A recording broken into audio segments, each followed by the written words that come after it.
Mis queridos amigos, bienvenidos a este nuevo encuentro desde Lere Lere. Pues les cuento que hoy tenemos un programa muy especial porque mañana nuestra querida Cuenca cumple 464 años de fundación. Y nosotros pues queríamos hacerle su merecido homenaje, pero a un estilo diferente. Hablar un poco de cómo era esa Cuenca antigua, esas tradiciones, esas vivencias que tenían nuestros abuelos, nuestros tíos, nuestros primos. Y para eso tenemos invitada a una excelente mujer que sabe plasmar justamente todas esas vivencias en sus escritos, en sus letras, de las cuales personalmente soy una fan. Bienvenida María. Acá ella es María Arévalo Peña, abogada de profesión y quien plasma siempre en sus redes sociales sus vivencias, sus anécdotas de una forma tal que nos lleva a vivir una Cuenca de antaño de unos 30, 40, hasta 50 años atrás. Bienvenida María a este nuevo Lere Lere. Gracias chicas hermosas. Les agradezco infinitamente a ustedes por este programa de variedades que es espléndido. Yo soy la fan de ustedes. Y también a la audiencia que nos escucha. Gracias. Si yo puedo hacer algo, si puedo comentarles mis cosas, yo soy una conversadora nata. Estoy a sus órdenes. María, cuéntenos una cosita por curiosidad. ¿Qué es lo que a usted le inspiró a escribir todos esos relatos y plasmarlos y más que nada transferirlos de sus redes sociales para que la gente la podamos leer? Porque realmente es algo fantástico lo que usted escribe. ¿Qué le inspiró a hacer eso? Bueno, a mí me encanta la conversación, me encanta reunirme con grupos de amigos y yo siempre estoy conversando con familiares, con amigos. Ese es un don, diríamos, y es un don que me viene de herencia. Todos mis familiares son así. Mi casa es así, es llena de bullicio, de agresividad. Y me encantaba compartir en las redes. ¿Por qué? Porque las redes son un espacio vivo, donde hay interactuación. Entonces, estos relatos míos, mis reflexiones, mis pensamientos, todo lo que yo pueda expresar se va retroalimentando. Entonces, mis relatos son vivos, tienen continuación, se alimentan con los pareceres, con las opiniones, incluso a veces con las personas que no están de acuerdo y dicen tal vez no era así. En todo caso, yo siempre agradezco a todas las personas que se dan el tiempo de leer mis relatos. Es por eso que elegí. Un poquito así, ya entrando un poquito en materia de lo que queremos hablar hoy día, sabemos que hay muchos barrios icónicos que fueron trascendentes en la juventud de muchos de los cuencanos, pero sí creo que hay unos que fueron más que otros. Y yo queríamos hablar de un barrio en especial, en esta noche tocar levemente sus vivencias, tal vez si es que las llegó a tener ahí. No sé, Ceci, ¿nos puedes ayudar tú con la siguiente parte? Hola, sí, buenas noches a todos quienes se están conectando y nuevamente bienvenida María, muchísimas gracias por estar con nosotros. Y usted es una cuencana muy querida y obviamente a la gente que le lee todas las semanas, a la gente que le conoce en persona, pues tengo igual el honor de conocerla en persona, es una mujer que le gusta hablar, sí me acuerdo en alguna ocasión también que hablamos mucho. Y me acuerdo que alguna vez mencionaba de un barrio muy querido de Cuenca, el que usted conoce muy bien, el barrio de María Auxiliadora, que la mayoría conocemos muy bien aquí en el RLR. Cuéntenos cómo se vivía, cómo era el barrio, y eso es parte de lo que usted escribe hace unos, de pronto cuando era niña, cuando era joven. ¿Cómo es que usted recuerda esas vivencias del barrio María Auxiliadora? Mis amores, ¿qué les puedo decir? Bendigo a la vida, bendigo a Dios una memoria privilegiada. Es solo eso. Ese es mi aporte a la vida, la buena memoria que tengo. El acervo que me han dado mis antepasados y especialmente la casa de mis padres, la casa en donde yo crecí. Una casa inmensa que yo siempre la he comparado con esa historia hermosa de Isabel Allende, la Casa de los Espíritus. En la casa de mi madre no sabíamos nunca con quiénes íbamos a compartir el día, porque mi madre siempre recibía personas en la casa. Entonces llegábamos de la escuela y ya estaba una ancianita que le han mandado, cuyos familiares no querían ya cuidarla. Había una madre soltera que por estos prejuicios horribles de la sociedad de antes era mal vista en su casa. Había un estudiante que no tenía recursos. Habían otros que sí tenían recursos, pero que querían compartir. Y una casa inmensa, una familia ampliada, donde yo crecí con mis tíos. Entonces mis papás, dedicados a su trabajo, no nos prestaban tanta atención, pero mis tíos mayores sí, jovencitos, colegiales, universitarios, eran los que nos ayudaban, nos hacían hacer los deberes, nos querían, nos mimaban. Entonces fue compartir con tantas personas mayores que me dejó este legado adentro y que yo quiero sacar.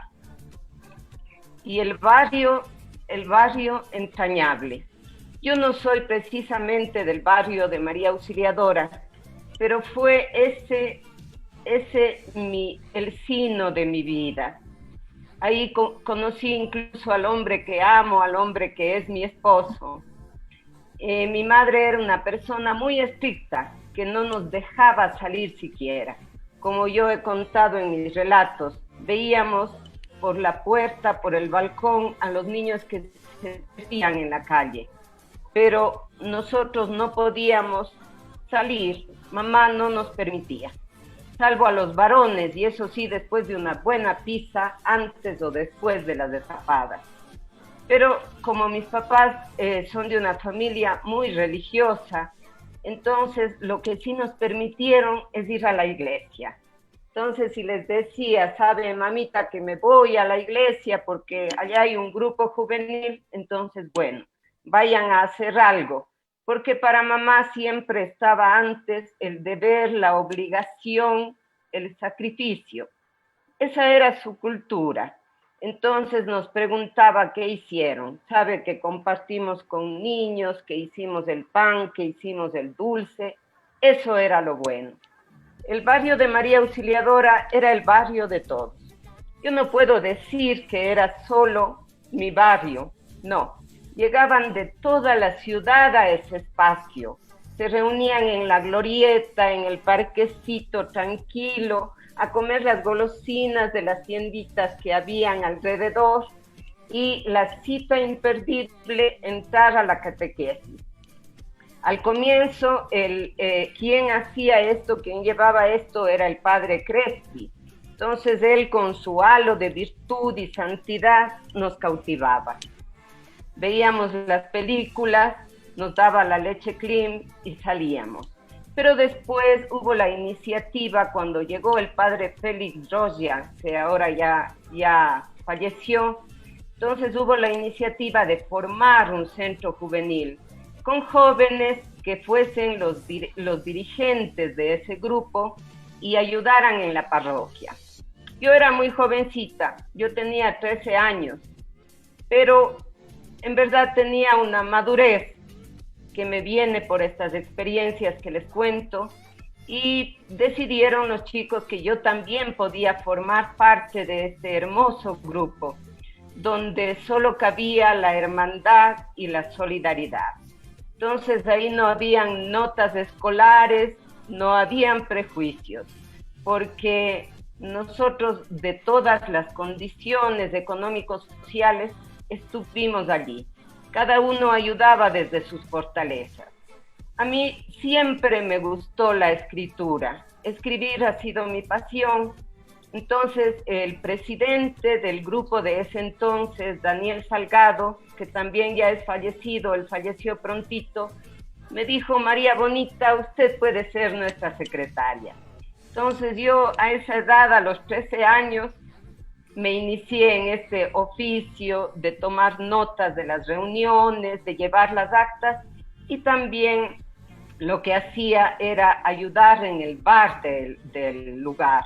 Era un lugar inmenso, hermoso, lleno de juegos, de mesa, en donde llegaban los chicos y se vendía a precios súper módicos, se vendían las cositas que nosotros mismos preparábamos desde el amanecer.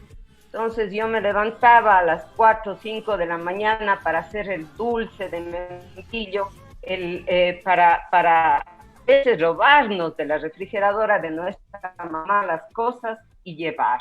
Entonces se vendía a precios súper módicos, más bien simbólicos, y también prestábamos los juegos.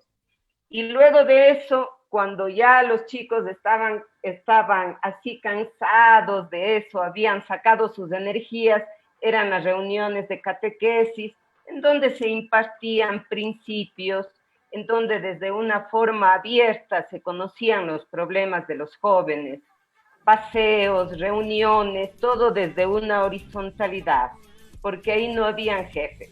Los sacerdotes casi no participaban, salvo cuando tenían que ponerse duros si veían que alguna cosa está marchando mal. Nosotros llevábamos el grupo. Yo quiero darle la bienvenida también. Estoy muy agradecida que esté esta noche. Realmente, como ya lo dijo Claudia, pues las vivencias, los escritos son tan maravillosos que nos llevan a vivir cada una de las cosas. Quería hacer una acotación con esto del barrio de María Auxiliadora, que venían desde diversos lugares. Y no solamente eso, sino que rescatar esta parte en la que Cuenca ha sido una de las ciudades que no tiene ese cinturón de miseria y que ha permitido compartir a la gente no ha sido un barrio de extremados ricos y extremados pobres, sino se ha permitido compartir entre pobres, ricos, para salir a jugar en los patios, en el barrio, en este caso en María Auxiliadora, pues, claro, y ha sido una cosa linda porque se ha forjado esa amistad, no ha habido tanta esa diferencia, eso por un lado. Y María Auxiliadora, el hecho de encontrarse con el padre Crespi, pues también ha abierto creo que fue la base de la inspiración para el cine en Cuenca, de los artistas y todo eso. Entonces, sí quisiera que nos comente más o menos cómo fue estas dos cosas, ¿no? Esto de encontrarse con gente diversa y pues realmente mantener una amistad, crear conciencia social, y aparte de eso, pues reunirse a ver las filminas y hacer este grupo de chicos para también guiarles de alguna manera. ¿Cómo fue? ¿Sabe, mi hija? Sabe mi preciosa, que en la adolescencia, en la niñez, no hay discriminación. Esos prejuicios nos van poniendo los mayores, van dañando nuestro corazón. Nosotros no, para nosotros todos éramos iguales. Cuando uno advierte que no ha sido así, cuando los mayores le dicen, pero ve con quiénes te llevan, pero con quiénes andas, pero cómo ha de ser así. Y no, para nosotros éramos todos hermanos, éramos iguales. Era una situación tan hermosa que me acuerdo que había vacaciones que las dedicábamos completamente a ayudar a los chicos que se habían quedado suspensos o aplazados. Entonces, cada uno desde sus fortalezas. Si yo sabía inglés, tenía que ayudarles con el inglés a todos los chicos que estaban fallando en eso. Y así, en todas las cosas. Esta es una misión hermosa de los padres salesianos que yo rescato. Yo he estado muy unida a la iglesia. Después de muchos años en mi madurez me separé, en verdad, por otras razones, pero he estado muy unida a la iglesia. He asistido a muchos conventos, a muchas órdenes religiosas con mis servicios, pero como los salesianos no. Son entrañables para mi corazón. Gente, sacerdotes, apóstoles de la niñez y de la juventud, que dieron su vida, como el padre Crespi. Para nosotros él era un sacerdote mítico. Incluso nosotros estábamos seguras seguros y seguras de que él no caminaba. Era un ser alado. Y esa sensación era hermosa por el infinito respeto que nos merecía. Y porque todos los salesianos no tenían ese sino del sacrificio, de la culpa, del pecado. No, éramos jóvenes, nos daban sus reprimendas. El padre Crespi era muy colérico, así como el padre Félix. ¿Qué hay de esta parte en la que decía que les, no sé, les daba un campanazo o de repente cortaba las escenas donde se iban a dar las manos? ¿Cómo era esa parte? Hermoso, hermoso. En un salón inmenso donde uno se llenaba de pulgas, con todos los olores posibles, pero eso no importaba, porque éramos niños, éramos jóvenes y estábamos allí. Entonces, todos atentos. Yo recuerdo que ponía las películas clásicas y había escenas en que, por ejemplo, una pareja que iba ya a acercarse en un sentimiento amoroso, a darse un beso, y el padre parece que él mismo se asustaba, porque ellos eran así, habían consagrado su vida a Dios, como nos contaba el padre Félix. Le preguntábamos a él en confianza: padre, ¿y usted nunca se enamoró? Dice: no, porque desde niño yo me consagré a la Virgen, esta es mi misión. Entonces puede ser que para otros sacerdotes sea difícil, porque tienen que vencer estas tentaciones humanas, que ellos le llaman tentación los religiosos, pero para nosotros es lo más natural del mundo, como debe ser. Entonces dice, y claro, yo no tengo nada de esto, yo me consagré a la Virgen. Entonces, en verdad eran seres consagrados a la Virgen. Y desde ahí la decisión y el respeto a lo que había decidido, ¿no? Claro, y el padre Crespi, cuando veía estas escenas, ya intuía que iban a darse esas escenas, humano como era, decía: lo hermanito que se encuentran a los tiempos, y cortaba, y nosotros la risa general. Yo no me reía mucho porque yo no entendía, o sea, yo era una niña, pero los grandes pues entendían, se mataban de risa. Y ahí eran los campanazos del padre, que no era una cosa así grosera para decir qué barbaridad, no, era más bien el hecho de hacerse respetar, de que haya silencio, de que se pueda seguir la charla, la película. Y después a la fila de la leche Klim, que era un encanto. ¿Qué tal los piojos y las pulgas? Regresar con todo esto. No, eso uno secundía, esas eran las invitadas, esas eran invitadas de honor, no pagaban entrada, no comían la leche Klim nomás. Pero claro. Es cierto que el padre Crespi andaba con un cóndor al lado con una soga. Alguien me dijo, alguien del barrio Carlos Crespi hace tiempo, decía que cuando ella era bien pequeña, una señora que ahora ya tiene unos 60, me decía que cuando era bien pequeña, habían días en los que el padre Crespi salía a caminar con su cóndor. No sé si es que es simplemente una leyenda, pero me parecía algo que podría él haber hecho. Un personaje tan peculiar, desde su presencia física, desde su olor, que olía a sacristía, que olía a velas, a incienso. A través de él, alrededor de él, se tejieron muchísimas leyendas. Entonces, puede ser. Yo no le he visto así. Yo le veía con su campanilla o dentro del confesionario. Ese era su mundo. Y era tan benigno, era una maravilla confesarse, porque un ser humano tan bondadoso que relativizaba todo asunto. Entonces, los pecados más feos, que yo les digo pecados porque eso me enseñaron a mí en el colegio de monjitas, yo estudié en las salesianas, mis padres, que mi mamá me decía, cuando nos encontraba durmiendo, decía: ya están llenas de malos pensamientos. Entonces yo decía: Dios mío, ¿de qué serán pues los malos pensamientos? Entonces yo no sabía qué es un mal pensamiento, pero igual iba, me arrodillaba en el confesionario y decía: ¿sabe, padre, que yo vivo llena de malos pensamientos? Entonces, otro cura, ¿qué me decía? Mijita, a ver, cuéntame, ¿cuál es?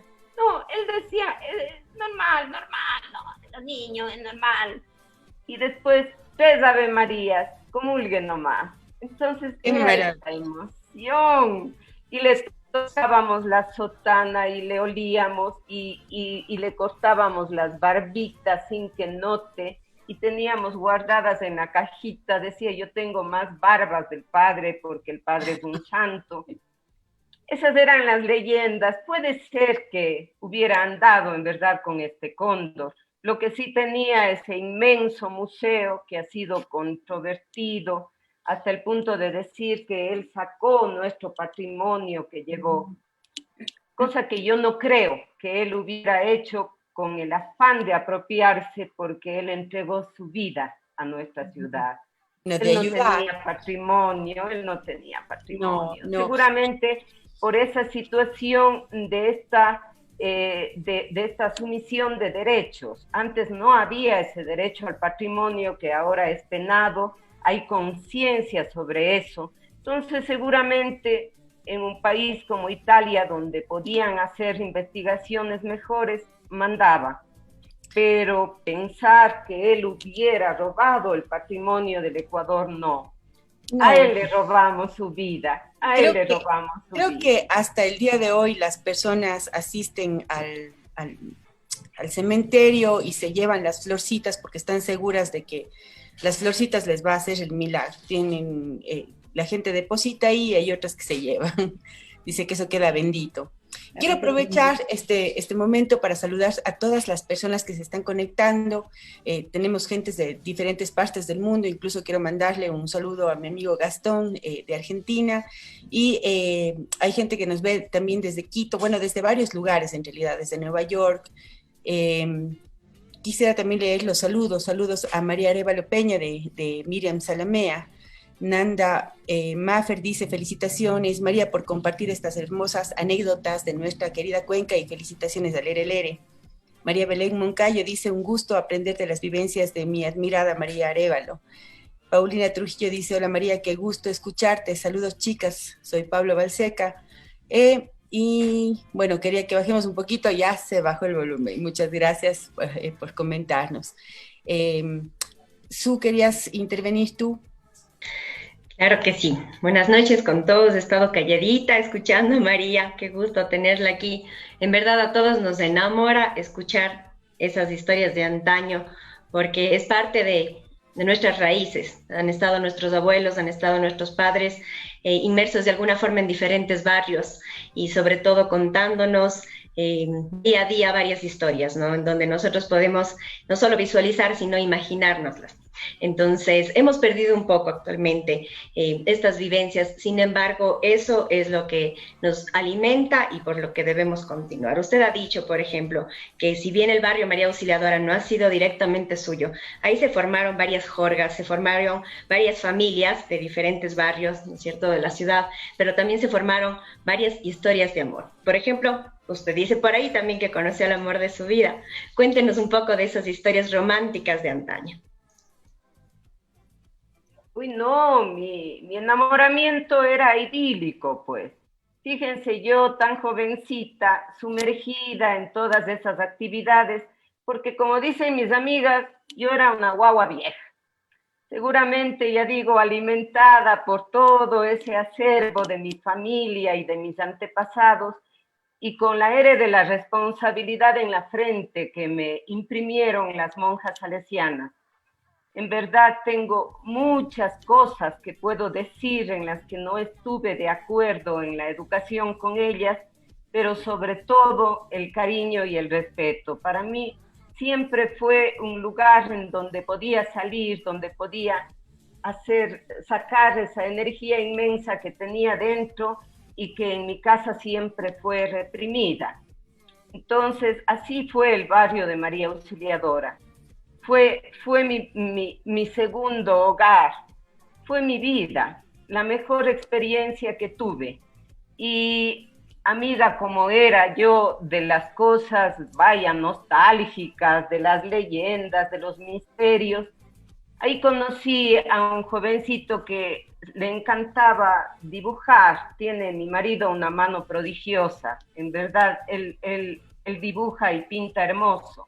Entonces, mientras yo atendía en el bar del centro juvenil, él pintaba y a mí me encantaban por el romanticismo de esa época y aún ahora me encantaban las canciones, las baladas románticas. Entonces alguien me dijo, ese man tiene maravillas de cuadernos de canciones. Entonces yo me acerqué y él era muy parco, muy tímido. Y dice, no te puedo dar porque muchos de estos cuadernos a mí me roban. Entonces yo no le volví a hablar. Digo, es una grosería que yo le voy a robar, ay, que se quede. Pero después creo que entendió que mis intenciones eran sanas, eran legítimas. Y me prestó un cuaderno y nos sentamos a tararear las canciones latinoamericanas en ese tiempo hermoso cuando teníamos la rebeldía de la juventud en la piel. Entonces cantábamos de pie, cantar que el pueblo va a triunfar, avanzan ya banderas de unidad. Entonces, cuando yo cantaba a voz en cuello, porque cuando era jovencita tenía una voz como para cantar, después por situaciones de la vida se me dañaron las cuerdas vocales, cantaba junto a él y ese día dije, este es el hombre de mi corazón. Entonces, claro, mis padres enloquecieron, mi mamá, porque mamá era la que marcaba la pauta. A mi papá le encantó porque papi dijo, nunca he visto un chico tan hábil y mi papá es pintor. Entonces, oírle decir a papá ya era un mundo. Se ganó. Y el padre Félix, que se molestó, dijo, ¿cómo ha de ser, Antonio? Esta niña es una niña. Yo tenía 14 años. Entonces digo, pero no se enloquezcan, yo no me quiero casar, yo solo quiero quererle, yo estoy enamorada. Entonces pasó así después por este celo materno salí de ese lugar hermoso que amo y que llevo como un sello en mi corazón por el celo de mi madre. Entonces me sacó de ahí, me puso interna en el colegio, hizo horrores con tal de que yo no le volviera a ver. Entonces nuestro romance pasó entre cartas, que era más hermoso, porque siempre para los jóvenes y para todos los seres humanos hay válvulas de escape. Entonces lo nuestro era una relación epistolar hermosa, ayudada por cómplices. Y en realidad estaba destinada a ser, perdón, Sí, justamente así iba a decir, en realidad lo que está bajado del cielo, así es dictamen, es decreto. Y no solo estas historias, ¿no? El hablar en una relación en pareja, sino todo lo que uno convive o todo lo que uno realiza durante esas épocas de barrio nos enamoran de la vida, nos convierten en episodios nostálgicos tal vez que quisiéramos volver a vivir y que a veces por circunstancias varias de la actualidad tan acelerada que tenemos ya no las logramos concebir, ¿no? Yo recuerdo por ahí viví en mi infancia en el barrio del Ejido, donde mis abuelos tenían su casa por el Parque de la Madre y fueron las mejores vivencias de mi vida. Todavía era muy niña para conocer al hombre de mi vida ahí, pero bueno, lo conocí en otro barrio actual de la ciudad y me encanta, María, escucharle eso y de verdad, de corazón, muchas felicidades y muchas bendiciones por ese romance que nació ahí, pero que ahora está consolidado. Gracias. María, escuché realmente sus historias y más aún esta de enamoramiento hermosa realmente, para quienes hemos vivido en el barrio de María Auxiliadora, porque yo me apunto, yo sí soy 100% María Auxiliadora, y mi familia también es de ahí, todos mis tíos crecieron a una cuadra del parque, entonces también escucharle a usted cuando cuenta sus historias en este año para mí ha sido como reunirme con mis tíos a pesar que no les he visto todo este año. Bueno, y ahora pasando un poco ya de María Auxiliadora a otro tema, obviamente nuestras abuelitas, nuestras mamás manejaban la medicina de una manera diferente porque no tenían, no había tanto remedio industrializado como hay ahora. Así que queremos abordar más bien un poco el tema de esta medicina tradicional de las abuelitas. ¿Usted alguna vez tomó algún purgante de estos tradicionales de abuelita? Claro, Lo que pasa es que en ese tiempo todo era más amable, todo pasaba con calma. Yo diría que como ahora estamos volviendo en esta nueva generación, estamos volviendo a esas raíces, eh, era como yo pongo de mi parte para la sanación. No es que uno se enferma e inmediatamente se va al doctor y se sumerge en ese túnel, ¿no es cierto? Médico, exámenes de laboratorio, vuelta al médico, fármacos. No, antes no era así, era mucho más amable. Y esto sí, yo aplaudo a esas mujeres que sacrificaron su vida por quedarse en el hogar. No sé si deba felicitarles, no sé si deba sentir misericordia por ellas, pero es por las mujeres que la medicina era así. Esas mujeres que se sacrificaron, las madres, las abuelas, las que no salían. Y especialmente yo debo reconocer a las sin sueldo y sin horario, a las esclavas de las casas, generalmente mujeres campesinas que venían a conciencia porque querían o no, o a la fuerza, y vivían en las casas. Entonces era facilísimo para las amas de casa tener muchos más hijos porque ellas les asistían en todo. Y son las que nos ayudaban, nos daban los remedios, nos curaban. Yo era muy inquieta de niña y me acuerdo que en los días de lluvia iba por todos los chorros y llegaba mojadita a la casa porque llegaba estilada y era la Carmen, que yo puedo decir mi segunda o tal vez mi primera madre, que me recibía con un gloriadito, decía, péguese un gloriadito porque si no su mamá le mata. Si le encuentra así. ¿Qué era el gloriadito? Un gloriadito es un traguito. Es un agua riquísima de hierbas con una puntita, eso es el gloriadito, o sea que un poquito, es muy sutil.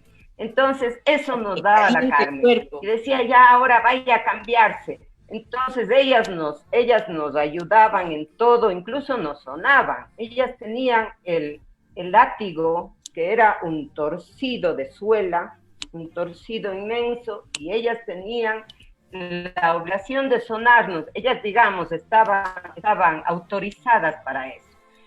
Entonces, ellas eran esta parte, digamos, dulce de nuestra niñez. Con ellas crecimos en la cocina, yo les acompañaba a la escuela de alfabetización, regresábamos y ellas nos hacían esos remedios. Solo cuando ya era grave la situación, ahí le avisaban a mamá y decían, sabe que ya no mismo hay cómo, porque si yo me cortaba el dedo, ellas me curaban, pero si ya no había cómo, nos llevaban. Y los médicos igualmente eran mucho más amables, porque incluso felicitaban esos remedios caseros. Le decían a mi madre Chocha que él le puso, doctor Juanito, al doctor Juan Manuel Moscoso Monsalve, que le traigo a mi memoria, aquí en señal de respeto, admiración, cariño, gratitud infinita. Decía, muy bien, Chocha, ha hecho muy bien. Médicos tan bondadosos que solo al llegar a ese consultorio que olía a medicamento y a tabaco, nos curábamos. Entonces decía, no se preocupe, la guagua es nerviosa, solo eso le pasa. Y es porque es inteligente, los niños tontos no son nerviosos. Tranquilícese, no le pasa nada, ven negrita. Entonces me sentaba con él, me daba un bote de cápsulas de chocolate, decía son vitaminas, ya, y uno se iba bien. Entonces era esa medicina mucho más amable, más cercana a la humanidad, al ser humano. Y mi abuela, experta en curarnos con remedios caseros en la época de vacaciones que yo iba a Cumbe, en donde pasé tantos años de mi vida. Entonces, si nos veía griposos, decía yo, no admito niños griposos, ven para acá. Entonces sacaba los frutos del mortiño y nos reventaba en las fosas nasales. y uno gritaba y ella lo sostenía como a gallina que le van a sacrificar. Ya, y no me molestes, ya, yo griposos no quiero. Después tu madre me ha de hablar. Entonces, después de eso y una agüita caliente, quedábamos perfectos. O sea, sería del susto. El mortiño. Mande. Santo remedio el mortiño. Santo remedio, o sería el susto de caer en los brazos de mi abuela, que decíamos, ¿cómo está, mijito? Muy bien, Anita, estamos perfectamente. Ya, mijito. Entonces ella hacía sus brebajes. Era impresionante un dato que yo les voy a contar. En la casa de mis padres hubo mucha discriminación. Esta discriminación era de toda la ciudad, del conglomerado de nuestra querida Cuenca, pero era exacerbado en la casa de mis padres. Entonces allí estábamos divididos por negros y suquitos. Entonces los suquitos eran los querubines, los preferidos, los adorados, y los negritos teníamos que hacer alguna gracia para que nos tomen en cuenta.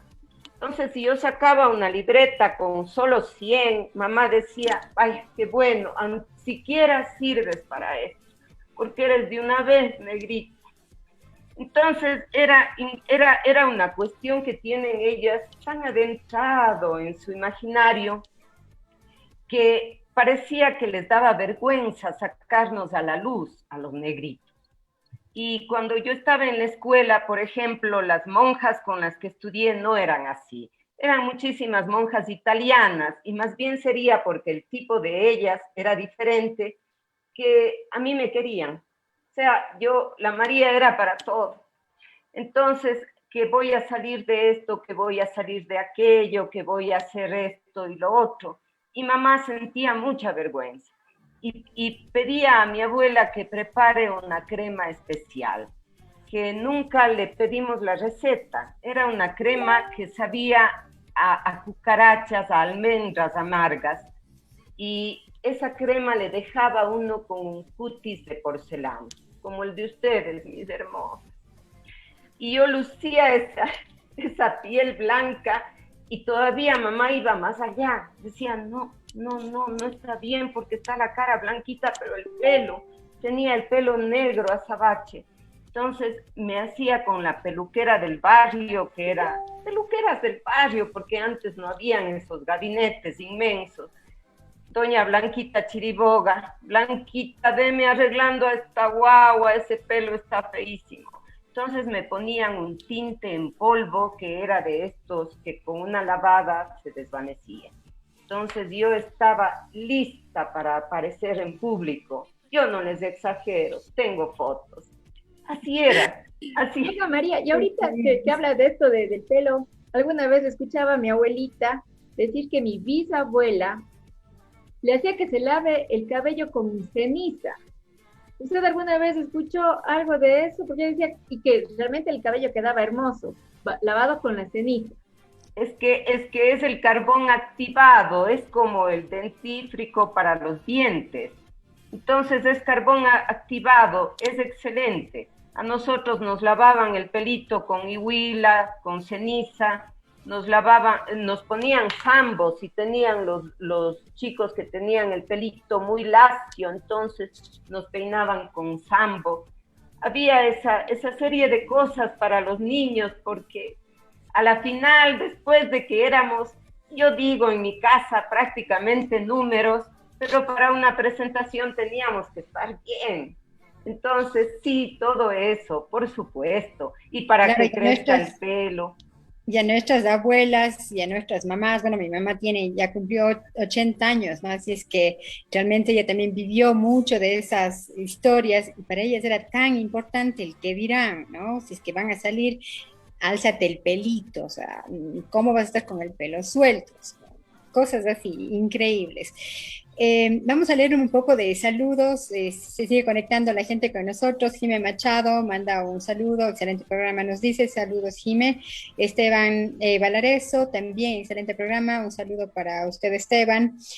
Antonia Machado, Marcela Ordóñez, Jimena Puya, Adrián Medina, para todos un saludo. muy grande, un abrazo. Chío Villavicencio también nos manda saludos, dice mi tía María es un ser de luz, puedo pasarme un día entero escuchando sus historias que llenan el alma. Muchas gracias a todos por estar con nosotros. Y continuamos hablando, el momento que usted dijo cuando le ofrecían ese gloriadito, ¿no? Como que el trago, el aguardiente era una de estas, y bueno, y todavía sigue siendo un poco, ¿no? De estas sustancias que tienen que estar en todas las casas de los cuencanos. Y pues en realidad no solamente para las ocasiones, compartirlo en ocasiones sociales, pero también como la base para muchos remedios caseros, ¿no? Y hablábamos cuando estábamos organizando este programa acerca de los muchos remedios que utilizaban nuestras mamás cuencanas, que casualmente no lo utilizan en otros lugares en el país, y es que les rotaban el trago bien caliente, ¿no? En el estómago de los niños cuando estaban con fiebre, para romper esa fiebre. Les ponían papel periódico, les quemaban, incluso cuando había una inflamación de la garganta, también tomate de árbol y muchas cosas así. Y ciertamente una de las cosas que es muy cuencano, o digamos del sur del país sobre todo, y que sigue siendo importante, son las curadas de los espantos. Creo que a todas que estamos aquí nos han curado el espanto cuando niñas alguna vez, nos han ido con trago o lo que sea. Yo estoy espantada. Claro, a mí, la primera vez que me curó el espanto, a mí me espantaron más, porque la señora me daba tan duro con estos montes que yo les tenía terror, y yo siempre decía a mi mami que nunca estoy espantada de nada porque les tenía terror a estas señoras de que curaban el espanto. Pero usted tiene historias de estas también, ¿no? Que no sé si es que a usted también alguna vez se llegaron a curar el espanto, uno crea o no crea, pero creo que a muchos cuencanos nos han curado el espanto alguna vez. Claro, yo tengo una historia linda que les voy a contar. Estaba yo enferma en el año 2001, tuve una enfermedad muy grave y en estado ya que casi no podía caminar, fui a Solca para hacerme unos exámenes, y cuando regresaba caminaba por la casa de Chaguarchimbana con mi hermana Jacqueline, que no me abandonaba, y vimos a una viejecita, así que estaba cubriendo completamente la entrada a esa casona hermosa de nuestra cuenca, con esos olores característicos, el trago, las flores, y mi ñaña en un signo de amor fraternal dice: Mari, voy a hacerte limpiar, a lo mejor sea algo que ella pueda curar. Digo, claro, mijita, porque yo ya no tenía aliento. Entonces la ruquita me abraza, dice: mijita, usted está bien fregada, patronita, dice, y ya le voy a curar, yo le voy a curar. Entonces ya me avienta con todos estos montes, me pone chuca chuca en el ombligo, que es con la ruda, con el carboncito, con el ajo que mastican ellas, pues, y me pone en el ombligo, me pone en la frente, se toma un buen bocado de aguardiente y me lanza, me avienta a la cara, me llena de flores, y me dice: ya está curada, mi hijita. Digo: gracias, mi preciosa. Y sin saber qué más decir, le digo: mi amor, ¿cómo aprendió usted esto? Ay, bonita, esta esencia es mía de nación. ¡Qué hermosa! Divina. Entrañable, una cosa que guardo para siempre en el alma. Perfecto, sí, y me parece que eso también me haya curado, porque superé esa enfermedad. Y es muy importante esta medicina milenaria, ¿no? Sin entrar en ya datos profundos sobre si es que sirve o no sirve, ¿no? Bueno, todos tenemos nuestras creencias, pero ya el ritual como tal, que es algo que llevamos en nuestra memoria, ¿no? Como digo, en mi caso, no les tenía terror a las señoras, pero justamente ahora, cuando ya nosotros somos madres también y de pronto tenemos otro estilo de ser madres, ¿no? Entonces ya no los hemos llevado a nuestros hijos para estos rituales de curación del espanto, por ejemplo, en específico.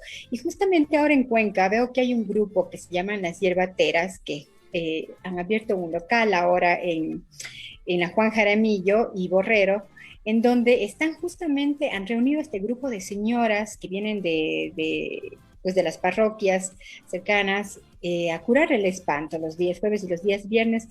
Y pues yo quería que mi hija, y justamente pasaba por ahí, quería que mi hija también experimente eso, aunque ahora ya ella adolescente, pero que experimente lo que yo también experimenté cuando niña, para que, porque es algo como que queremos que ellos también se lleven, ¿no? Es parte de ese legado de ser cuencanas, ¿no? Entonces, me pareció hermosa la experiencia, hicieron lo mismo, claro, ahora también están ya ofreciendo también algunos productos hechos con esos montecitos y todo,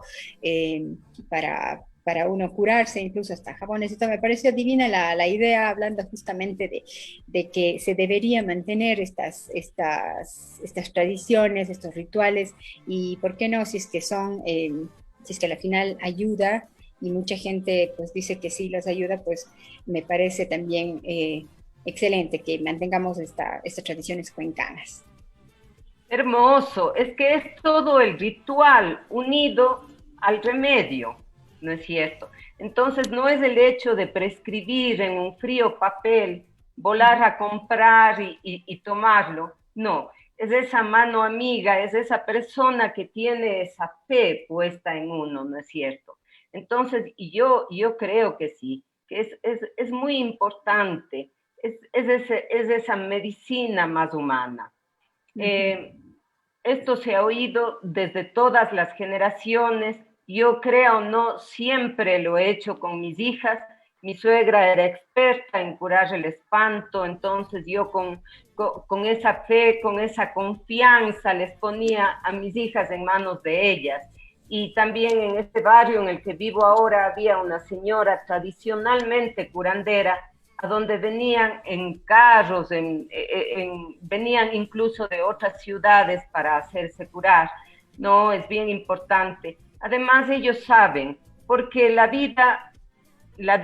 cuerpo humano es energía. Entonces son personas que saben canalizar esa energía. Ellos han aprendido de sus ancestros y pueden hacerlo.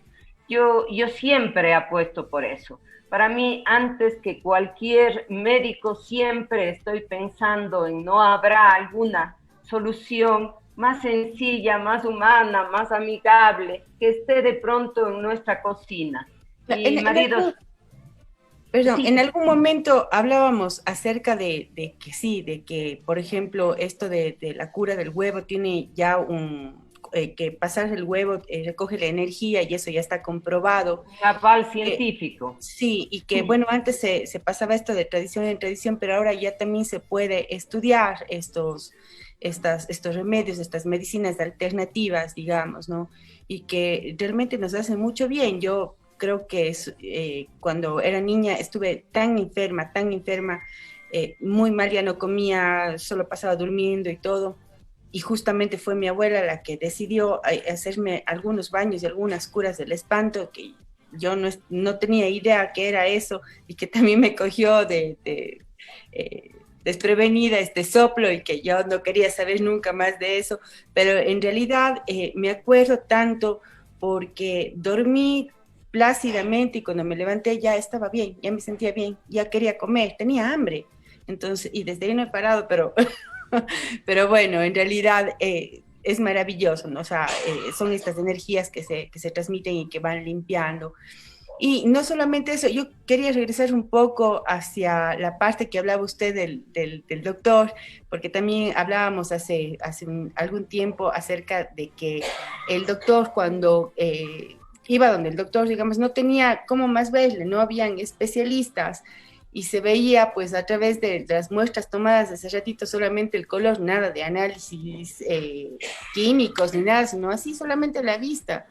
Y entonces tenía uno que también acudir a otras cosas, ¿no? Como en el caso, por ejemplo, de los piojos. Ahora existe Veronique, pero antes no había, antes tenía que hacerse cocola a la gente, ¿o no? ¿O cómo les curaba? ¿Cómo les quitaban los piojos a los pelos largos? A todos creo que alguna vez en la escuela nos cayó, eso sí. Nadie puede decir que no nos pasó eso en la niñez. Sí ocurría, se ponía un lienzo blanco y las mamás con un peine bien finito nos peinaban para que cayeran allí los piojos. Incluso a veces ya después cuando salió el baigón, nos baigoneaban rapidito en la cabeza.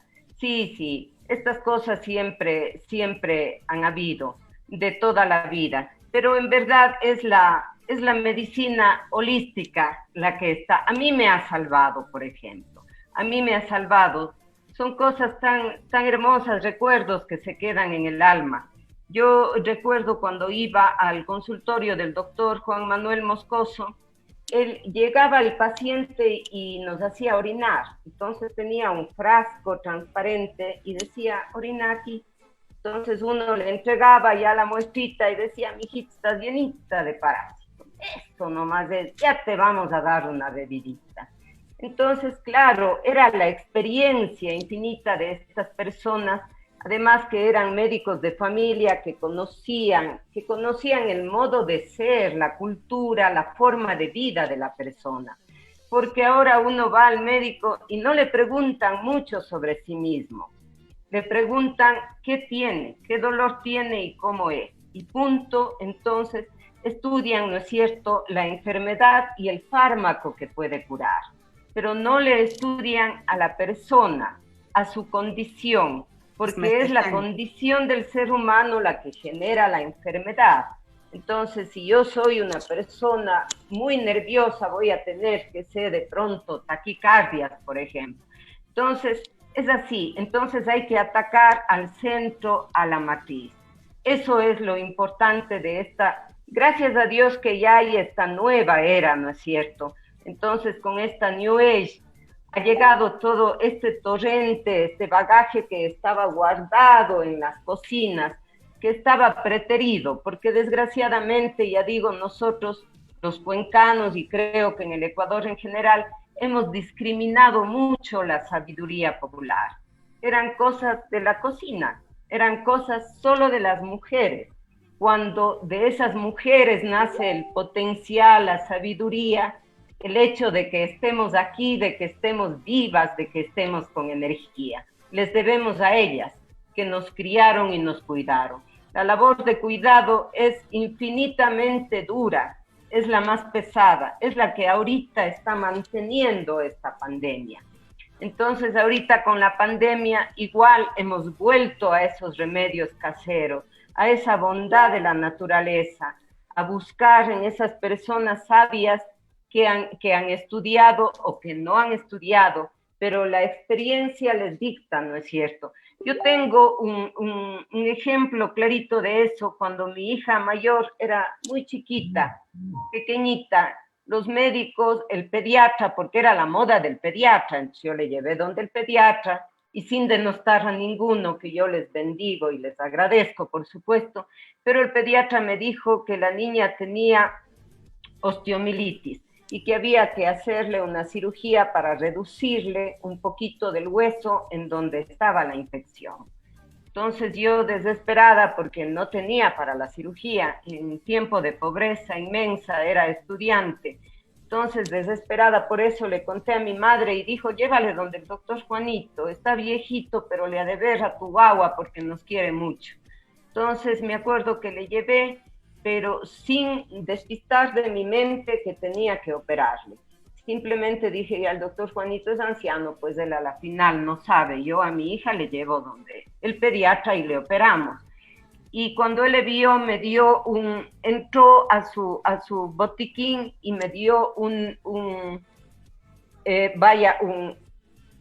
cajita redonda de guayacol. Dijo, ponle esto en la rodillita, en unos 2 días ya se ha de curar.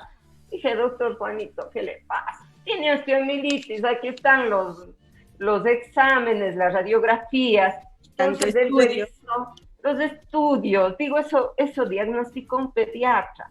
Dice, no, mi amor, ¿en dónde está la infección? Digo, en ese punto. Dice, yo veo muchos puntos, puede estar aquí o allá. No se trata solo de ver el punto en una radiografía. Tu hija está llena de vida. Un niño con osteomielitis no está aquí jugando. Anda tranquila, no le operes. Por favor, anda tranquila. Y así ocurrió. Entonces sí, es esto de esa mirada al ser humano, ¿no es cierto? Exacto, exacto. Más que ser profesional, más que ser solo profesional, digamos, hay que ser también humano y fijarse en las condiciones del paciente y cómo va uno, ¿no? Y con Por eso pues ya supuesto. ganamos muchísimo. Susana, quería hablar algo. Sí, justamente en base a eso tuve la oportunidad de conocer a una doctora grandiosa, actual, moderna, pero que me supo decir algo como usted menciona, con una enfermedad bastante compleja, con uno de mis familiares, bueno, con mi hija específicamente. Me dijo, en verdad, una niña con esa energía o con esa alegría o con esa inquietud no está enferma. Ya pasó, ya está curada, de la manera que haya sido, ¿no es cierto? O a través de canalizar su enfermedad también nosotros hemos trabajado mucho en la espiritualidad, en las energías, de diferentes formas, entonces lo hemos conseguido y eso es lo que en verdad vale la pena. Eso es lo que yo también me llevo guardado y grabado en el corazón infinitamente, esas palabras muy sabias, porque eso es lo que nos da esa parte humana, ¿no? Del médico, del profesional. Qué gusto también escucharle esta parte de su intervención. Y quiero saludar también a la gente que sigue estando con nosotros y a quienes se están sumando también. Diana Lazo Vélez dice: mi bella María, me has hecho regresar al tiempo con tu sencillez de siempre y con mucho amor, sinceridad y pureza de tu corazón. Sigues igualita. Jimena Puya, ella nos dice: bello programa que rescata nuestras memorias juveniles, felicitaciones y un abrazo a María. Juan Hernán Ruiz nos ve desde Chile, nos dice: viviendo Cuenca desde Chile.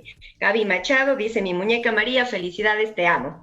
Gracias a todos ustedes que nos están mirando en este programa tan maravilloso, recordando y festejando a la ciudad de Cuenca en su fundación.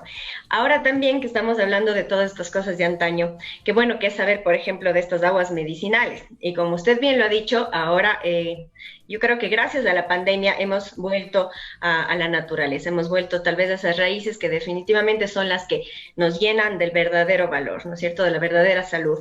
Esas agüitas mágicas que tenemos aquí en la ciudad y que tal vez ahora ya no contamos en un jardín, pero bueno, podemos tenerlas a través de huertos, son las que también nos han sanado muchísimo. Por ahí yo me acuerdo de mi abuelita, me decía que cuando nos dolía el estómago vayamos a coger la última rama del cedrón en el árbol de ella, por ahí, por el Parque de la Madre. Entonces teníamos que subir el árbol y coger la última rama, porque esa era la que nos iba a curar. Y después del olor al azúcar y al cedrón era lo que creo que ya nos había curado antes de tomar el agüita. ¿Usted qué experiencias tiene al respecto? No, pues uno se cura solamente por la mirada afectuosa, por el cariño que pone esa persona en curarle. Yo les comento, yo soy vegetariana actualmente. Decidí por conciencia de respeto a los animales, decidí ser vegetariana. Pero hubo una ocasión que yo tuve un cateterismo cardíaco, vine a la casa y una cuñada mía, que es muy amorosa, me recibió con caldo de pollo y con presa. ¿Cómo no aceptarle? Parece que eso me volvió a la vida, porque vine después de eso, vine muy triste, muy afectada, la cirugía no dio los resultados que esperábamos, y cuando llegué acá, triste, ese momento se iba a hacer aquí una comida, ella me dijo: esto le va a ayudar, tome. Y yo comí feliz y bendije. Y parece que eso me volvió a la vida. No. Y esas cositas, esas palabritas como el último árbol, como los ñauis del higo. Le llaman a las hojitas recién nacidas. Entiendo que le dicen ñaui por nuevo, ¿no es cierto? Entonces los campesinos le dicen los ñauis. Si uno tiene dolores menstruales, entonces le dicen: tómese los ñauis del higo en infusión. Entonces puede ser que todos le curen, pero es esa idea, ese cariño, esa fijación puesta en que eso le va a curar. Y efectivamente eso le cura. La curación con el poder de la mente, que se llama, y que ahora muchísimos tratadistas estudian.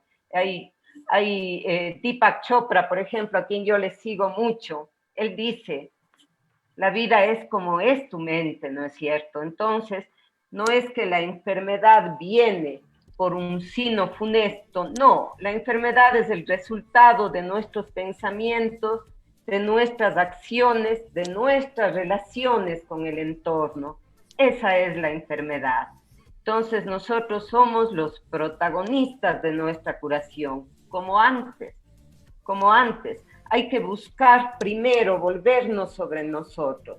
Entonces tal vez podré tomar esta agüita, hacer esto, ser partícipes de ese proceso de sanación, como abrazar al cuerpo, con misericordia, pasarlo por nuestro corazón y decir te amo y te bendigo, te descuidé pero te amo.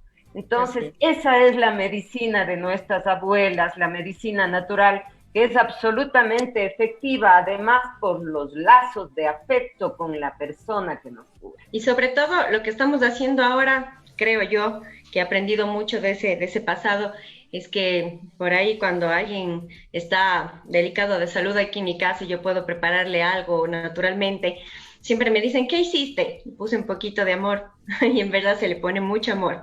Y es esa energía y ese deseo de que esa persona esté bien la que hace que nos curemos definitivamente. Y gracias a Deepak Chopra le cuento que yo también tuve una experiencia y soy testimonio de una sanación milagrosa porque tuve una enfermedad también bastante delicada que me sumió, pero definitivamente ahora llenos de luz y de esa vibración que uno siempre tiene que mantenerse en amor, ¿no? En amor por uno y por el resto.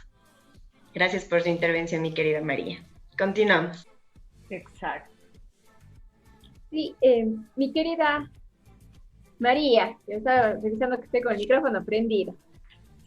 Bueno, entre las tantas cosas, tantas curas que hemos hablado, sí, conversábamos el otro día con las chicas del aceite de resino que le ocupaba. Mi abuelita nos contó alguna vez que a ellas en las vacaciones les llevaban, les hacían besar un burro, no sé qué enfermedad les querían curar, pero esa era una de las curas que les hacían en vacaciones, no sé para qué, creo que era la tos, alguna situación de esas, y realmente que ellas corrían a subirse en las copas de los árboles para que no les hagan besar al burro. Pero bueno, son las cosas ancestrales que a veces nos matan de la risa cuando estamos en reunión, en sobremesa, y empiezan a recordar entre ellas, dicen, ¿te acuerdas cómo te subías? ¿Te acuerdas cómo hacías esto? Son cosas, momentos que realmente son invaluables dentro de una reunión familiar. Y bueno, realmente las familias antes eran enormes. Las mujeres prácticamente pasaban la mayor parte de su vida embarazadas, porque tenían los hijos de 10 en 10 y no eran más, hasta 15, 18, o sea, vivían con los embarazos. Pero eso también era todo un trámite. La vida de la gestación de la mujer, los preparativos y todo era todo un trámite. Cuéntanos cómo se vivía todo eso de lo que usted sabe, porque debe tener unas historias igual divinas, sobre todo esa etapa de maternidad, de las madres, de las abuelas, de toda la gente que estaba a su alrededor. Yo lastimosamente tendría que decir en este punto que no sé si era una situación extendida en nuestra sociedad, creo que sí, pero en la casa mía era todo un misterio, todo tapado, todo oculto. Un hijo viene de una relación sexual de dos seres que se aman, y eso no estaba bien visto para las mujeres y peor para los hombres. Entonces, yo tengo clarísimo que recuerdo que en la casa decían, esta persona está enferma. Tengo una tía muy querida que tuvo 7 hijos y a mí me daba muchísima pena en mi niñez saber que ella se pasó enferma tanto tiempo, porque decían, está enferma. Entonces, alrededor de eso había ese velo, como si fuese algo sucio, algo oscuro, algo prohibido. Yo les cuento que cuando yo me casé, era 18 años, era una niña, y mi madre me preguntó, es algo que a lo mejor les saque de este esquema de ustedes, pero me parece importante, porque son situaciones que entiendo que deben ir mejorando y que de hecho han mejorado. Mi madre me preguntó al primer mes cuando me dice, ¿ya te llegó la menstruación, María? Digo, sí, yo tranquila. no está bien eso, Dios mío, qué horror, qué pasaría, a lo mejor vas a ser como tu abuela que tuvo algunos abortos, dice, sería eso preferible. Digo, ¿y por qué me dice eso? Porque eso es mal visto, mijito, eso es mal visto. Las mujeres sanas, las mujeres buenas y virtuosas se embarazan enseguida. Solo las diablas, esas personas que vos ya me puedes entender, son las que no se embarazan. Entonces, puche, con vos está bien grave. Entonces, era una situación terrible que yo decía, bueno, ¿y por qué? Yo mismo no entendía. Al cabo de los años, la madurez me hizo entender esa perspicacia, que era una situación que a ellas les tenía sumidas, les tenía postradas, porque la condición de ser mujer ha sido bien dura. A más de todo lo que significa la crianza, el embarazo, tener que soportar estos prejuicios grandes que se daban. Me acuerdo que mi abuela me contaba que ella estaba embarazada al mismo tiempo que su hermano. Entonces, las dos fueron al médico, un doctor de esos años, el primer médico de Cuenca. Y era un doctor, bueno, mejor no digo el apellido, yo tengo buena memoria y puedo decirles todo, pero no voy a decir. Entonces iban al doctor las dos citas, hermanitas de la mano, embarazadas, y el doctor le hizo pasar a mi abuelita, Elvirita, pasa nomás, ya te atiendo. Entonces, dice, cuando ya salí, me ayudó, me dijo qué debía hacer en las circunstancias. Digo, doctor, mi hermana también está, ella le puede atender. No, a ella le voy a atender en la tarde, porque ella no está casada, hija. Entonces, fíjense esas cosas, esos discrímenes terribles que tenían que vivir las mujeres. Y me acuerdo una cosa, cuando mis hijas crecieron y se embarazaron, yo les veía con su barriguita, sin esos trajes inmensos, que ahora me dan a entender solo que tenían que tapar algo pecaminoso. Cuando un ser humano, un niño que nace, lo mejor para una madre, tenía que esconderse. No hay otra explicación. Por 9 meses. Fíjese, entonces mis hijas ya no usaban esos vestidos que usábamos antes, aunque yo nunca usé, a mí no me creció, yo no sé por qué, nunca me creció la barriguita. Entonces ellas y se acariciaban, y yo les veía con tanto cariño y quería retroceder en el tiempo para yo acariciarles a mis hijas, lo que nunca pude hacer, porque mi madre me decía, vos estás mostrando, vos estás acariciándote como si fuera una maravilla. Tápate bien, eso no está bien. Entonces, fíjense cómo habían estas situaciones tan oscuras, tan feas con respecto a la maternidad, ¿no es cierto? Y después, claro, entiendo que las encaderadas y todo, me parece las encaderadas, a los niños, los envueltos, me parece justamente una explicación lógica que yo quiero dar. Yo no soy antropóloga, no he estudiado, pero pienso que la gente estaba tan cercana a la naturaleza, y a un arbolito, si está torcido, se le pone, ¿no es cierto?, un palito, se le ayuda.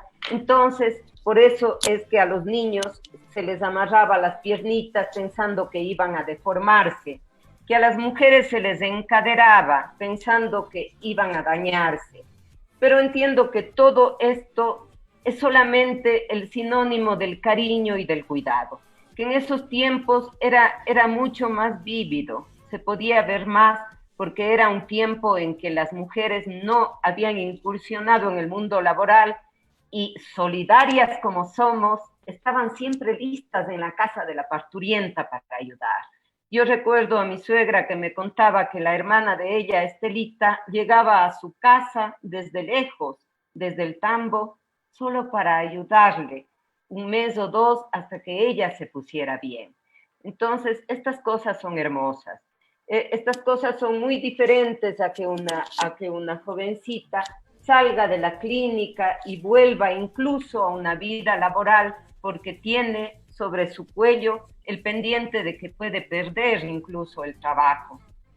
Entonces, esta vida más cercana a lo humano se daba antes. Ahora es más difícil, pero entre nosotras tenemos que ayudarnos.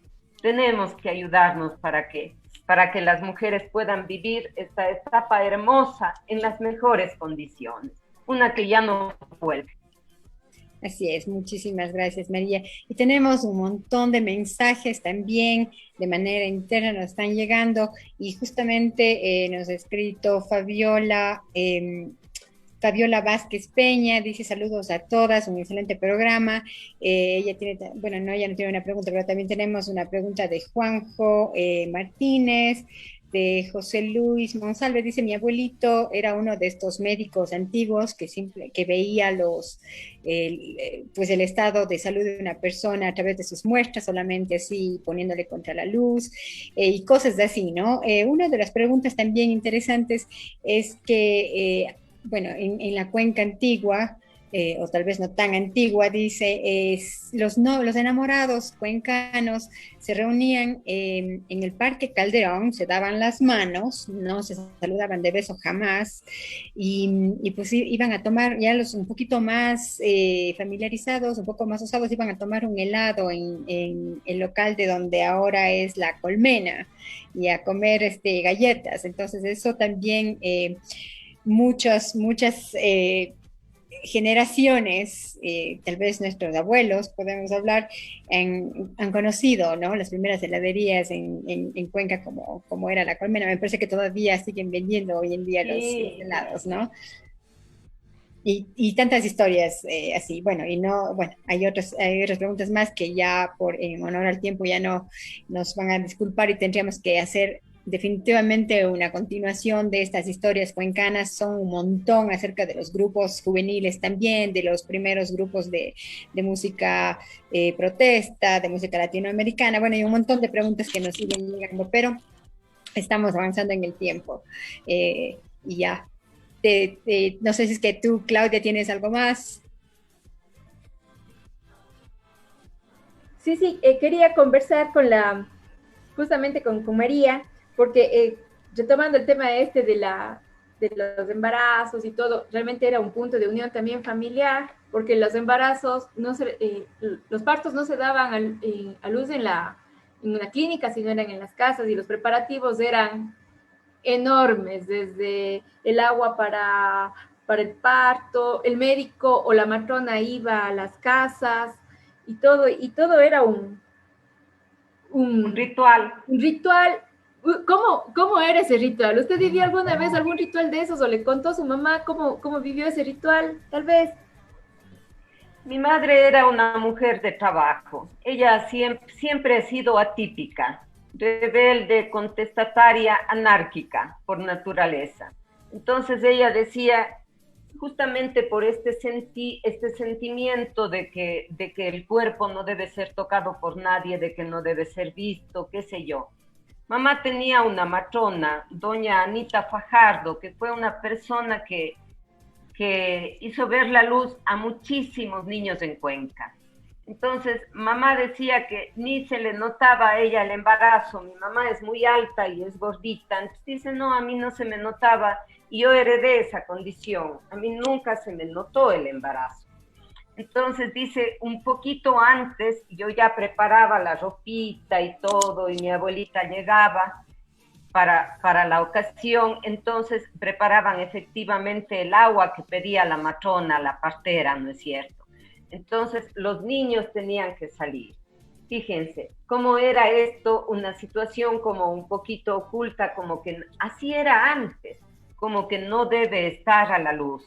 Entonces salían todos los niños y regresaban cuando el bebé ya estaba al lado, ya había nacido. Y claro, todas las cuestiones que pedía la partera, ellas iban incluso revisando todo el tiempo el vientre, si había alguna mala posición del feto, le arreglaban con esa pericia tremenda que tenían. Y después la mujer se pasaba en la cama para que no les dé el sobreparto o pasmo, que también llamaban en el campo. Entonces se pasaba en la cama la comida, que era fenomenal. Generalmente el caldo de gallina que ya preparaban con anticipación. Mamá me contaba un hecho curioso, que siempre cuando ella iba a dar a luz a uno de nosotros, le mataban a un borrego merino negro para que nosotros naciéramos en cuero negro, que era como un sino de, vaya, algo bueno. Entonces nacimos todos en el cuero negro, y además porque como no había todavía el plástico, entonces no se dañaba el colchón con la orinita de los bebés. Entonces después de eso tenía que venir las comidas, las coladas de machica, la colada de té, todo este cuidado extremo, el baño del quinto, que es un baño hermoso que debemos hacernos todos, hombres y mujeres, ¿no es cierto? Porque es un baño con hierbas dulces, con especias dulces, es un baño que nos vuelve a la vida. Entonces era el baño del quinto día, antes no se podían bañar. Yo cuando di a luz ya me bañé el primer día, pero mi mamá contaba que no, que eso no es posible. Y me acuerdo que ella me ponía un pañuelo de seda en la espalda, porque decía que es para que no se seque ese caudal de leche, ¿no es cierto? Entonces, estas cosas. Y las mamás pasaban estos 40 días en cama, llamaban, en caso de las personas pudientes, diré, de las que tenían posibilidades, llamaban a la modista, a la costurera del barrio, para que les hicieran nuevas ropas para salir de ese estado, para salir ya con nuevas medidas corporales. Sí, más o menos así. Y el baño de los niños, que es un ritual hermoso. La hechura de la agujereada de las orejitas en las mujercitas. Unas manillitas, no me acuerdo las cómo. Manillitas. Las manillas rojas con la... Rojas, para que no les ojeen. Exacto, para el ojo, todas estas cosas. Y hay personas que en verdad tienen el ojo muy fuerte. Entonces la energía de un niño es todavía, digamos, tan inocente, tan tierna, ¿no? Está contaminada, que es necesario. Todas estas cosas son necesarias. Yo crea o no, el amor infinito que uno siente por mis hijos, y en mi caso personal por mis hijos, he hecho todo. Y lo mismo con mis hijas, la misma situación. Verle la manillita, pasarle el huevito, que es energía, que les limpia, el baño, que es hermoso. El primer baño, yo aprendí de mi madre y he bañado a mis nietos e incluso a hijos de mis amigas. A mí me encantan los bebés, entonces es una situación... Limpiarles con la hojita de ruda. Claro. Yo tengo que decir que bueno, ya en los tiempos en los que yo di a luz, ya no se estilaba mucho esto del baño del 5 ni nada, y de hecho creo que sí me bañé antes, no me acuerdo bien, pero en realidad sí me hicieron me pasaron todas las hierbas, y esta cuestión del encadenamiento también era todo un ritual, y pasé por todo eso y todos los cuidados que, sin embargo, otras personas que eran de mi misma edad ya no tenían, pero tenía que hacerse esa parte de ahí. Quisiera continuar. Antes de eso quiero mandarle un beso grande a Omar, y también comentar acerca de los momentos de la familia que siempre, sobre todo a la hora de la comida, eran sagrados, ¿no? Se llevaba a cabo muchas cosas dentro de la hora del almuerzo. Entonces, ¿qué pasaba ahí? ¿Qué nomás pasaba? Justamente esto, María Esperanza, el hecho de tener más tiempo para nosotros, este mundo que no era tan convulsionado. Incluso habían 2 jornadas, entonces los niños llegábamos a las 12:30, ya llegábamos a la casa, entonces se armaba una mesa grande con esas madres esclavas del hogar, con las muchachas esclavas, desgraciadamente en ese tiempo tan oscuro. Entonces se preparaban los alimentos, nos sentábamos, conversábamos, que era lo bueno de eso. Ya digo, en la familia ampliada en la que yo crecí, se podía conversar de todo tema, era el momento propicio para que nos ayudaran en los deberes, para contar nuestras situaciones. con una vida tan convulsionada como la de ahora, es muy difícil.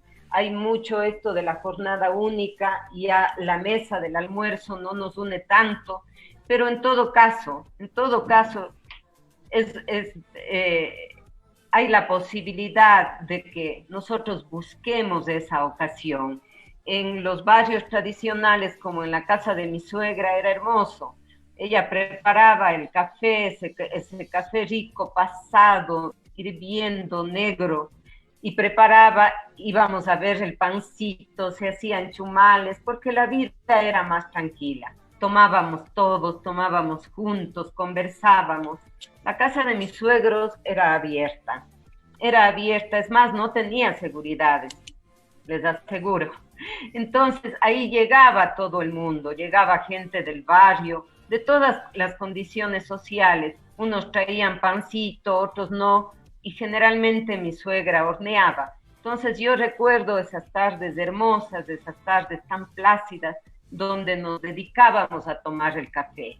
Eso yo no vivía en la casa de mis padres porque era una casa de trabajo. Mi mamá trabajó toda su vida, estaba siempre frente al negocio, entonces estas tradiciones pasaban desapercibidas. Para ella eran esos banquetes, las comidas grandes en fiestas, pero no el día a día. Entonces esta situación yo viví, llegué a querer, a extrañar, y trato de replicar aquí en mi hogar el cafecito de la tarde, el cafecito que lava las penas, que limpia, que purifica, porque es la ocasión para conversar. Claro, dependiendo, unos están, otros no están, pero generalmente la mesa se llenaba. Entonces ahí todos departíamos en la mesa del café, la gente llegaba, unos iban, otros entraban, y después lavábamos las tazas y enjugábamos una última lágrima de la conversación que quedó pendiente para el día siguiente. Sí, hermosísimo. Sí. Era hermosísimo. Ese barrio huele a tradición, y en verdad ahí yo aprendí la vida de barrio más que en el mío, porque como les cuento, mi madre no nos permitía esa apertura. Mamá no, mamá era dedicada al trabajo y nosotros adentro. Para mamá era la lectura, el estudio, la responsabilidad y el trabajo, porque trabajamos desde jovencitos, ayudándole desde niños, ayudándole a ella en su negocio. Entonces, son diferentes las circunstancias. No es que en todo Cuenca haya sido igual, pero en ese tiempo sí había más esa disposición para sentirle más de cerca al ser humano, a sus problemas. Digamos que era también un poco la costumbre, ¿no? Era la costumbre en la mayoría de las casas. Sí. Claudia siempre tiene una anécdota de su bisabuelita cuando ya quería que la gente se vaya. No sé si quieras comentar esto, Claudia. Bueno, pues mi abuelita, para quienes muchos en el barrio de María Auxiliadora le conocían como Zuca. Zucca Medina. Entonces, bueno, ella cuando ya quería que se vaya la gente, ya muy viejita, casi no veía, se acercaba a la ventana y decía, ya está tarde, ya mismo va a llover, ya es hora de que las visitas se vayan. Entonces, tenía eso de mandar sacando a las personas sin importar lo que...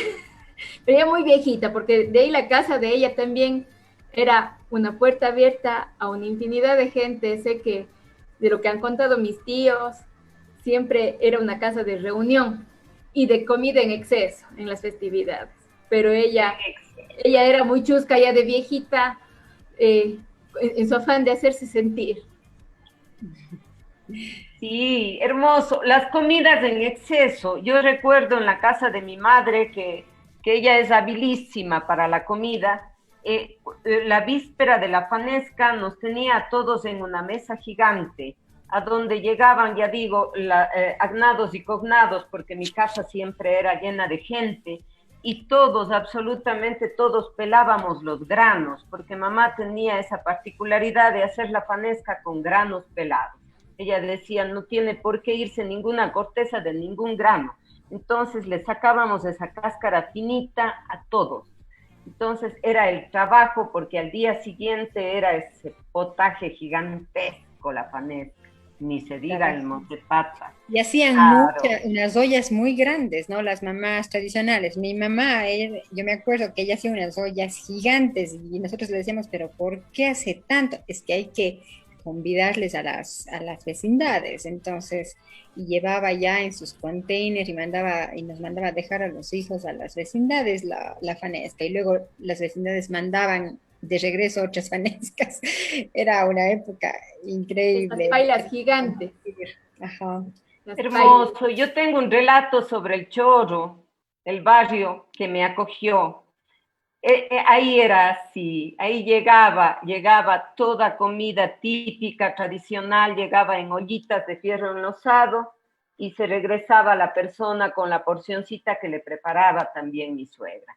Incluso era una cosa hermosa, una anécdota que ella me contó. Dice, no, María, si aquí es terrible, ni sabe, la gallina de una vecina, dice, desapareció, la señora lloraba, gritaba, salía, ayúdenme, la gallina se perdió, nadie le dio razón. Habían hecho caldo, dice, los ladrones de la gallina y repartieron a todo el barrio, incluso a la propietaria.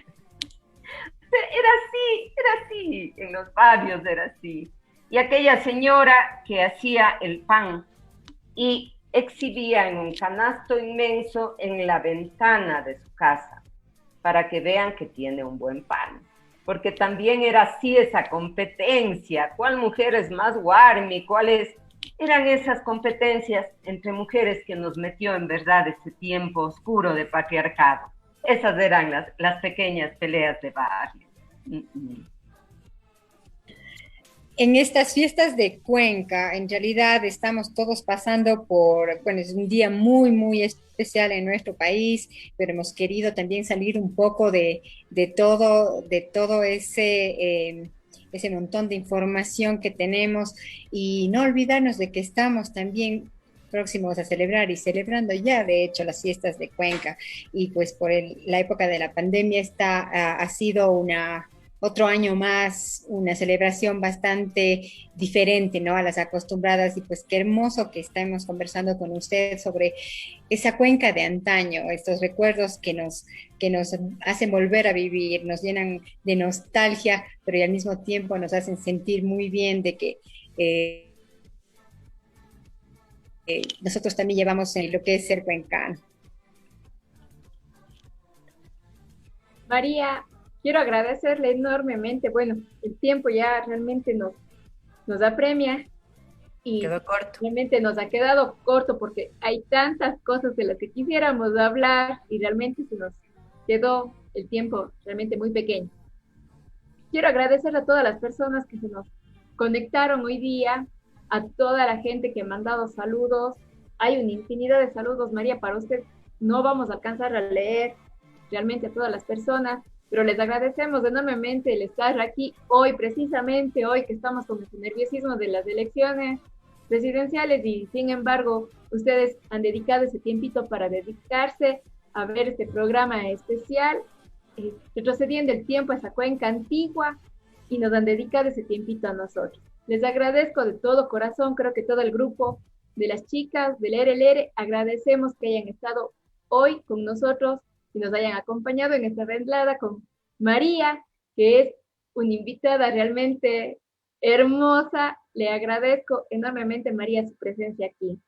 Te queremos, creo que muchísimo, ya se ganó nuestro cariño, nuestro afecto, ya desde hace rato, pero vale la pena expresarle que tiene un afecto muy especial de nuestra parte hacia usted. Muchas gracias infinitas, chicas, gracias infinitas, un favor inmenso que me hacen, conversar desde lo simple, lo sencillo, desde mi corazón. Yo les bendigo este programa, aplaudo esta hermosa iniciativa. Mujeres hermosas que dejan su hogar, sus actividades para dedicarse a entretenernos en estos tiempos tan difíciles. Yo les bendigo, profesionales de primera, que dan luz a esta ciudad de hermosas mujeres. Muchísimas gracias también de mi parte, le mando un abrazo inmenso, ya sabe, con el cariño de toda la vida. y pues, como dijo Claudia, nos quedó corto, hubiésemos querido tratar también acerca de los personajes, pero creo que valdrá la pena pues que nos acompañe, ojalá en un próximo programa para hablar acerca de los personajes cuencanos. Nuevamente, muchísimas gracias por su tiempo y por entretenernos también y por contarnos tantas cosas maravillosas de Cuenca y de la vida misma. Muchísimas gracias. Gracias a la audiencia, a las amigas y amigos que me han escrito. Que Dios les pague. Muchas gracias y que viva Cuenca. ¡Que viva! ¡Que viva! ¡Que viva, que viva! Muchísimas gracias también de mi parte, por eso nos hemos extendido pensando en ustedes y porque por supuesto con esta invitada tan especial no podía faltar menos, ¿no? Así es que María, también muchísimas gracias, que viva Cuenca, un abrazo muy fraterno para todos ustedes, será hasta la próxima semana. Besos.